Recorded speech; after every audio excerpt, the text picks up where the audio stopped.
Hello friends, कैसे हो आप लोग। 31 दिसंबर, last day of the year, लेकिन मार्केट तो वहीं का वहीं है एक्चुअली, और नीचे जा रहा है। आज 100 पॉइंट की गिरावट और देखी मार्केट में ऐसी कोई बाइंग नहीं आ रही है। हाँ, सिलेक्टिव स्टॉक्स में कुछ कुछ बाइंग आ रही है, लेकिन मार्केट अभी भी नर्वस है।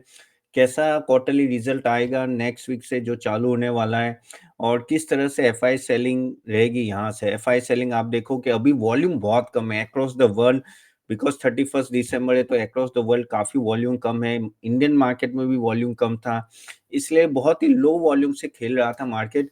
लेकिन अभी खास करके फर्स्ट वीक और सेकेंड वीक से जनवरी से हमें यहाँ का पाथ पता चलेगा। अगर देखा जाए तो मार्केट एक्स्ट्राऑर्डिनरी वीक है, बहुत ही ओवर सोल्ड पोजीशन है।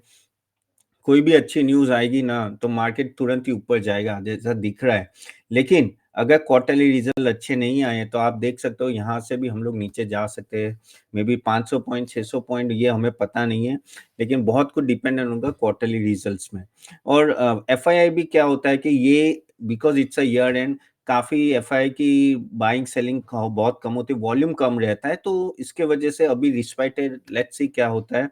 बाय द वे, आज हम लोग ये तो रहा मार्केट का हाल, और आज हम लोग बात करेंगे होटल बिजनेस के बारे में, क्योंकि होटल बिजनेस एक ऐसा बिजनेस है जिसके स्टॉक्स काफी टाइम से बहुत चले, 1 1.5 2 साल से आप देखो सभी स्टॉक ने ऑलमोस्ट 40% से ऊपर रिटर्न दिया है। आप अगर इंडियन होटल्स देख लो, ईआईएस देख लो, या असामी, लेमन ट्री, कितने सारे स्टॉक्स है जिसने बहुत ही बढ़िया रिटर्न दिया है पिछले कुछ समय में। और आज हम लोग बात करेंगे क्या है ऐसे होटल स्टॉक में, क्यों ये सेक्टर बढ़ रहा है। बाय द वे, अगर आपने हमारा चैनल अभी तक लाइक नहीं किया और वीडियो को लाइक नहीं किया और चैनल को सब्सक्राइब नहीं किया तो डू डू इट। और अगर आप चाहते हो कि आप हमारे रिकमेंडेशन सही देखना चाहते हैं, ईयर एंड ऑफर चल रहा है, लिंक मैंने दिए होंगे नीचे, वेबसाइट में आप जाके देख सकते हो। चलिए बात करते हैं होटल बिजनेस के। होटल बिजनेस में ऐसा क्या है जिसके वजह से इतनी तेजी दिख रही है मार्केट में hotel business related. So talking about hotels, देखो, एक तो जब ये जो कोविड क्राइसिस हुआ था, कोविड क्राइसिस के बाद ना एक रिवेंज टूरिज्म आया था। करेक्ट, ऑफ कोर्स आप बोलोगे यार वो तो 4 साल हो गए, लेकिन हाँ, वो जो 2 साल तक जो चला नहीं, और फिर पीछे 1.5 2 साल का वो जो रिवेंज टूरिज्म होता है ना, एक साथ तो लोग नहीं बाहर निकलते, लेकिन स्लोली एंड ग्रेजुअली ना वो लोग बाहर निकलते हो। तो पिछले 1 1.5 साल का जो आप ग्रोथ भी देख रहे हैं, वो एक रिवेंज टूरिज्म की वजह से भी एक रहा है, जिसमें आप होटल बिजनेस का सेल्स काफी बढ़िया यानी अगर मैं बात करूँ ना, इंडियन होटल्स की अगर मैं बात करूँ तो उनका सेल्स पिछले 3 साल से 62% से बढ़ा है, प्रॉफिट 50% से। ईआईएच का 72% से बढ़ा है, प्रॉफिट 55% से। शैलेट होटल का भी अगर आप देखो तो 70% सेल्स बढ़ा है, 59% से प्रॉफिट। Lemon tree same 62-46। कहने का मतलब ये है कि ये जो रिवेंज टूरिज्म पिछले 1.5 2 साल से आ रहा है, 2 साल से 3 साल से, तो उसके वजह से पीछे 3 साल की इनकी शक्ल बदल गई है। ओके, और ये जो एक बार टूरिज्म स्टार्ट होता है ना भाई, वो क्या होता है कि देखो, एक चीज है कि इंडिया एक डेवलपिंग नेशन है। धीरे धीरे मिडिल क्लास की भी इनकम बढ़ती है, तो मिडिल क्लास की भी एक एक्सपेक्टेशन होते हैं। तो अभी आप देखो कि लोग 1 नाइट 2 नाइट स्टे के लिए होटल्स में जाते हैं, और उसके वजह से भी वीकेंड में काफ़ी रूम्स फुल होते हैं। ऑफ कोर्स ये तो ईयर एंड है, तो ईयर एंड में तो काफ़ी रूम फुल होंगे। बाय द वे, एडवांस में happy new year to everyone. क्या पता आज आप लोग ने भी कोई होटल बुक की होगी जाने के लिए। बट हाँ, जो ईयर एंड होता है और प्लस ओवरऑल भी जब भी टाइम मिलता है ना, तो लोग एक कहते हैं ना कि 2 दिन का होटल स्टे करते हैं, जो पहले नहीं था। हम जब छोटे थे तब तो यार होटल में जाने का तो कोई नाम ही नहीं था। इवन रेस्टोरेंट में भी ऐसे कभी-कभी जाते थे, लेकिन अभी क्या है, अभी एक तरह से बहुत ही नॉर्मल कल्चर हो गया है कि चलो 5-6 दोस्त मिले हैं, 5-6 कपल मिले कि चलो कोई होटल स्टे करके आते हैं। वहाँ एमिनिटीज़ सब होती है, स्विमिंग पूल होता है, प्लेस छु बच्चों के लिए प्ले खेलने के लिए सब कुछ, स्पोर्ट्स होती है, सब कुछ होता है, और उसके वजह से वहाँ ऑक्यूपेंसी बढ़ती है। इसलिए एवरेज रूम रेट भी बढ़ता है। अगर आप देखो पिछले कुछ 2-3 साल से एवरेज रूम रेट 6 से 7% से बढ़ा है, और यहाँ से एक्सपेक्टेशन है कि कुछ साल में ये एवरेज रूम रेट 12% से बढ़ेगा। ऑक्यूपेंसी रेट भी काफ़ी बढ़ रही है। अब आप सोचोगे कि यार इतनी डिमांड है, तो होटल्स क्यों नहीं आ रही? तो देखो, होटल्स में क्या होता है, एक चीज़ है, एक जेस्टेशन पीरियड होता है। कोई भी प्रॉपर्टी बनने में, अगर नई प्रॉपर्टी तो वो 2-3 साल, 3 साल, 4 साल लगती है। अगर रिनोवेशन में भी जाती तो 1-1 साल लग जाता है रिनोवेशन में। इसलिए क्या होता है कि आपकी डिमांड बढ़ी है, लेकिन सप्लाई तो उतना ही है ना। तो सप्लाई इस तरह से भागेगा नहीं, तो जैसे ही डिमांड बढ़ती इसलिए भी आपका जो रूम रेट, ऑक्यूपेंसी रेट हमेशा हायर होता है। ऊपर से आप अपना रेंट भी बढ़ा सकते हो, सो डेली के रेट्स भी बढ़ा सकते हो। अगर हम लोग नॉर्मल प्रॉपर्टी की बात करें तो 7-8% से बढ़ता है 3-4 स्टार, और लेकिन 5 स्टार के रूम रेट्स तो 10% 12% से। ऊपर से क्या हुआ है, आपको एक चीज़ समझनी होगी कि पिछले कुछ सालों में जैसे जैसे आईपीएल हो गया या वर्ल्ड कप हो गया या ऐसे सब स्पोर्टिंग इवेंट होते हैं, या ये देखो दिलजीत की कॉन्सर्ट हो गई और बड़े-बड़े कॉन्सर्ट होने लगे, उसके वजह से भी ऑक्यूपेंसी रेट बढ़ जाता है। जैसे मैं अहमदाबाद में हूँ, मुझे पता है कि यहाँ जब वर्ल्ड कप फाइनल था तो एक-एक रूम का रेंट बड़ी-बड़ी और जैसे आईटीसी और वो सब 5 स्टार में 2-2 लाख रुपए एक दिन का था। आईपीएल में तो पूरा महीना जितने दिन आपके वहाँ मैचेज़ होते हैं, वो उस टाइम पे सभी 5 स्टार होटल बुक्स रहती है, पूरी फुल होती है। ऊपर से क्या हुआ है कि ये जो अभी बड़ी-बड़ी शादी करने का ये जो माहौल बना है ना, तो लोग यहाँ जाके बड़े-बड़े 5 स्टार होटल में शादियाँ रखते हैं, तो उसके वजह से भी रूम्स काफ़ी फुल हो जाते हैं। क्योंकि अभी एक डेस्टिनेशन वेडिंग करके आ चुका है कि जैसे कहते हैं ना कि ग्रूम और दोनों साइड के वर-वधू के दोनों के साइड के बंदे एक ही जगह प्रॉपर्टी में मिलते हैं, या तो वो एक डेस्टिनेशन एक विला होता है या पूरी प्रॉपर्टी होती है या 5 स्टार होता है, जो भी होता है, वहाँ जाके वो लोग डेस्टिनेशन वेडिंग करते हैं। अब ये जो कल्चर बढ़ा है, इसके वजह से भी क्या होता है ना कि आपकी डिमांड काफ़ी हमेशा राउंड द ईयर्स रहती है। ऊपर से जैसे-जैसे ईयर एंड आता है या फेस्टिवल सीज़न चालू होते हैं या मैरिज सीज़न चालू होता है, उसके वजह से भी ना काफ़ी डिमांड रहती है। तो ये सबसे वजह से ना एवरेज रूम रेट आपका बताए जो इन होटल्स के लिए बहुत अच्छा रहता है। प्लस मैंने ये देखा है कि अभी क्या हो रहा है कि ये जो होटल इंडस्ट्री में जितने भी होटल्स है ना, जैसे आप इंडियन होटल देखो, चैलेट देखो या ये चाहे कोई भी देख लो, लेमन ट्री, वो लोग क्या करते हैं कि जितना भी प्रॉफिट कमाए वो वापस इन्वेस्ट करते हैं दूसरी प्रॉपर्टी लेने में, या तो कोई प्रॉपर्टी खरीद के उनको रिनोवेशन करते हैं। क्यों करते हैं? क्योंकि डिमांड ही इतनी है और उनको भी पता है कि मैं भई ये अगर होटल बना रहा हूँ या तो मैं ये रिनोवेशन में ले जा रहा हूँ, किसी और होटल को लेके पूरा रिनोवेट कर, उसको भी डेढ़ 2 साल लगेंगे, 1 साल लगेंगे और वो जेसेशन पीरियड को देख के वो लोग इतना सब कुछ ना पहले से प्लान करते हैं। So keeping in all this mind, no demand is there, against that supply is not so big. I am not saying there is a there, यानी पूरी कोई दिख ही नहीं रही होटल, अच्छी प्रॉपर्टीज़ नहीं दिख रही है। तो अच्छी लोगों को अच्छी प्रॉपर्टी में जाना है, तो इसलिए जो होटल बिज़नेस के जो ये स्टॉक्स है ना, उनके पास ये अच्छी प्रॉपर्टी है और ये अभी आपको भी पता है कि ये आईटीसी का भी डेट आ गई। आईटीसी 13 फरवरी है if I am not wrong, no demerger होने वाला है जहाँ hotel industry will be hotels, ITC hotel will be different and ये एफएमसीजी वो सब बिज़नेस डिफरेंट हो। और मैं बोलता हूँ ये जैसे आईटीसी होटल अलग होगी ना, that may do well for the, क्योंकि पहले ये एक डिवीजन था जो चल नहीं रहा था, लेकिन ऑनेस्टली ये अभी काफी हद तक चलने लगा है and this is what is happening around the globe. और अराउंड द ग्लोब खास करके इंडिया में भी दूसरा एक कॉर्पोरेट कल्चर आ गया है कि भाई एमआईसी क्या मीनिंग होता है, meeting, incentives, conferences and exhibition events जो होते हैं ना वो बड़ी बड़ी होटल्स में होते हैं और लोग एक तरह से स्टेटस सिंबल गिनते हैं कि भाई यहाँ जाके हम लोग ने मीटिंग करनी है या एग्जीबिशन रखना है, तो जितनी अच्छी होटल उतना बढ़िया और ऊपर से फॉरेन विजिटर्स आते हैं तो फॉरेन विजिटर्स को तो वहां बुलाना है। तो इन सब के वजह से ना जो अच्छी प्रॉपर्टी की होती है ना डिमांड काफी अच्छी रही है और ये आपको, ये मैं नहीं बोला, मैंने आपको जस्ट सेल्स और प्रॉफिटेबिलिटी आपको 3-4 साल से बताई, उससे ही पता चल जाता है कि किस तरह की डिमांड दिख रही है।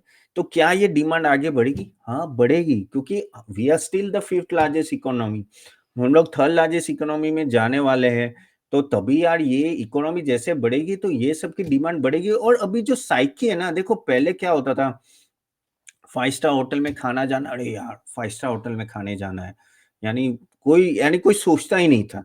अभी क्या है, अभी 5 स्टार होटल में जैसे कोई काफ़ी मैरेजेस होते हैं या ऐसे भी आपको कोई कूपन्स आते हैं और आप नाइट स्टे करने जाते हो, तो ये बहुत ही नॉर्मल हो चुका है और इसलिए लोगों को अभी their spending power has increased a lot, okay, and that is what is helping. Even government भी काफ़ी इंसेंटिव दे रही है कि भाई टूरिज्म को प्रमोट करो और समझ लो आपके एरिया के आसपास जहाँ होटल्स है उसके आजू एक अच्छा डेस्टिनेशन भी आ गया टूरिज्म का, आपका हमेशा अपने आप वहां से ग्रोथ होने लगेगा।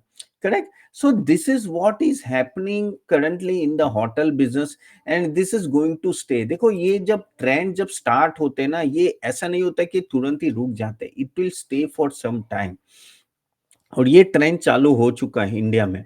ओके, और जैसे मैंने बोला, प्री कोविड में लोग इतना होटल्स में जाते थे, मैं ना नहीं बोला ना, लेकिन अभी के जो यंगस्टर्स है ना, अभी के यंगस्टर्स प्रीफर करते हैं, जैसे मैंने बोला ना कि कोई एक अच्छी प्रॉपर्टी लो और रेस्ट करना, या तो सब लोग फैमिली के साथ रेस्ट करने प्रॉपर्टी में जाते। पहले हम लोग ऐसे नहीं जाते थे, आपको भी पता है, हम छोटे थे तो जैसे मनाली चले गए या यहीं कहीं आबू चले गए वहां।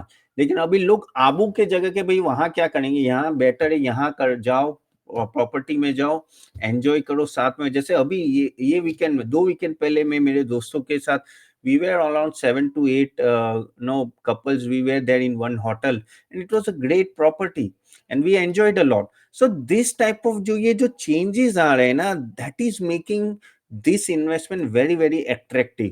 और आपको ये नोट करना चाहिए, करेक्ट?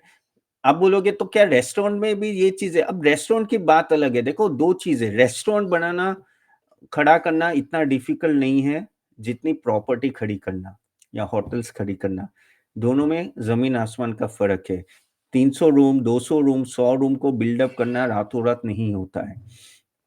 इसलिए अगर आप देखोगे तो रेस्टोरेंट बिजनेस इसलिए नहीं चल रहे, आपके क्यों होटल बिजनेस ज्यादा चल रहे? क्योंकि होटल में आप स्टे करते हो, ठीक है, और आपको, और वहां डिमांड हमेशा रहती है और प्रॉपर्टी कम रहती है। और यही वजह से अगर आप देखो तो इन सभी जो जो बड़े होटल जायंट्स है ना, वो बड़े बड़े एक्सपांशन प्लान कर रहे हैं। और आप देखोगे तो अगर आप नोटिफिकेशन में देखोगे, आज इन्होंने ये प्रॉपर्टी ली, आपने दूसरी प्रॉपर्टी ली रिनोवेशन के लिए, हर 3-4, 1-2 महीने में आपको न्यूज दिखाएंगी, और हर 3-4 दिन में कोई ना कोई प्रॉपर्टी बाई सेल हो रही है। तो यही चीज आपको नोटिस करनी है, और ये चीज यहाँ थमने वाली नहीं है, ये चीज आगे बढ़ेगी। और मेरे हिसाब से as and when we go up, I think this is going to increase, क्योंकि ये double digit growth hotel occupancy में आ रहा है। एंड प्लस मैंने जैसे बोला, आपका रूम रेट्स भी बढ़ सकता है, और उसमें कोई कैप नहीं होती। जैसे मैंने बोला ना कि अगर कोई इवेंट आ गया, इवेंट में यानी आपने तो 10,000 का 1 लाख रुपए लगा दिए भाई। आईपीएल होता है या वर्ल्ड कप होता है, ओके, तो और आईपीएल तो आपको भी पता है, अगर आपकी प्रॉपर्टी इन जो 10 सिटी में है जहां आईपीएल होती है, तो अपने आप आपके रूम रेट्स बढ़ जाएंगे। तो उसी में क्या होता है, एक दिन में आपने कह सकते ना 6-7 दिन का कमा लिया। तो ये सब चीजें no makes a difference, and it's very normal to go in a 5 star property in all the nowadays compare to. मैं ऐसा नहीं बोल रहा हूँ कि भाई सब लोग जा सकते हैं, लेकिन मैं होप आप मेरा समझ रहे हो कि मैं आपको क्या बोलना चाहता हूँ। It is very normal, and I think this thing is going to continue, this thing. Plus the way the जैसे मेरा गवर्नमेंट फोकस है टूरिज्म पे, हर एक स्टेट में टूरिज्म के लिए कुछ ना कुछ होना। जैसे यूपी को तो पूरा रिवैम्प ही कर रहे हैं ये लोगों के, गुजरात में तो चल ही रहा है, हर जगह पे कुछ ना कुछ इवेंट। यानी आप कोई एक सिटी में जाओ, कैसे आप 2 दिन वहां निकालो या एक दिन निकालो साइट सीइंग में। तो जैसे जैसे टूरिज्म प्लेस बढ़ेंगे गाइस, अच्छी प्रॉपर्टी के डिमांड बढ़ने ही वाली है। and this is the thing you have to understand, and इसलिए I am honestly very much bullish on this sector comparatively, और मैं काफी टाइम से bullish हूँ। इवन आई थिंक काफी लोग हमारे स्टॉक रिकमेंडेशन मेंबर्स भी है यहाँ, तो आप लोगों को भी पता है हमने कुछ स्टॉक्स वहाँ दिए हुए होटल बिजनेस के लिए। सो आप देखिए इस सेक्टर को पॉजिटिव वे पे देखिए। और गाइस देखो, इन माहौल में जब ना market is not sure where it is going, ऊपर जाएगा नीचे जाएगा ना, I think the sector which you are in makes a very very big difference. क्योंकि आप जो सेक्टर में इन्वेस्ट करो, अगर उसमें टेलविंड होगा और अगर ग्रोथ होगी, things will be in a much much better position for you. Now we have spoken about the hotel business. यहाँ से मैंने आपको थोड़ा इन शॉर्ट बताया, मैं ज्यादा डीप में नहीं गया हूँ, but just to make you understand how the things will be from here. And plus what I'll do, I'll try to cover next sector also. By the hope आपको ये video अच्छा लगा होगा, तो आप जरूर like and share to everyone, do subscribe to channel, you can check our recommendation series also, talking about no यहाँ से क्या लेवल पे ये सब कंपनीज है। तो कंपनीज में जैसे Indian Hotels, EIH, Chalet, Lemon Tree, Jupiter. These all are companies. No, these are all good properties और होटल बिजनेस है. I think you can think about it and यहाँ से थोड़ा एनालिसिस करके आप इन्वेस्ट भी कर सकते हो. So that's all for today guys. Hope you like it. और आपके कोई क्वेश्चन है तो मैं जरूर लेंगे, लेकिन मैं देख लेता हूँ अगर कोई क्वेश्चन पेंडिंग है तो पिछले टाइम का जो हमने लिया था उसमें. ओके. हाँ यार, सो कुछ क्वेश्चंस है. सो एक क्वेश्चन है, Senco has corrected being a small cap little cautious, Kalyan and Titan are untouchable. या सो अजीत बात करे कि बेसिकली गोल्ड सेक्टर में कौन से अच्छे स्टॉक है, यानी ये बेसिकली ज्वेलरी बिजनेस में. ओके, तो ये सेंको भी एक अच्छा है, काफी हद तक गिर गया है. सो उसको आप देख सकते हो. Okay. Naveen Kumar, what about Mazagon shipyard?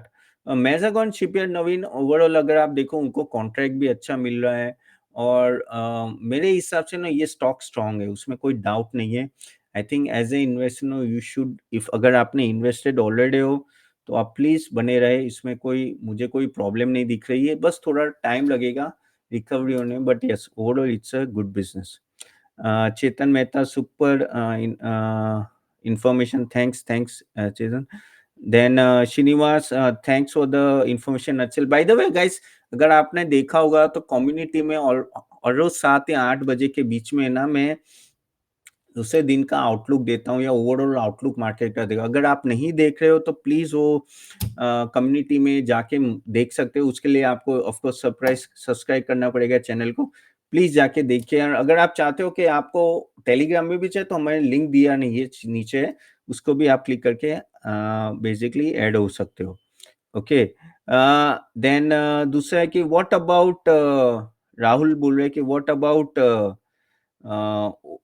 MCX is overall a good stock. अगर आपने राहुल ऑलरेडी इन्वेस्ट है तो आप रह सकते हो, मुझे कोई उसमें ये थोड़ा टाइम लगेगा रिकवरी में, but things are okay there. Of course please do your own research and then analyse then invest.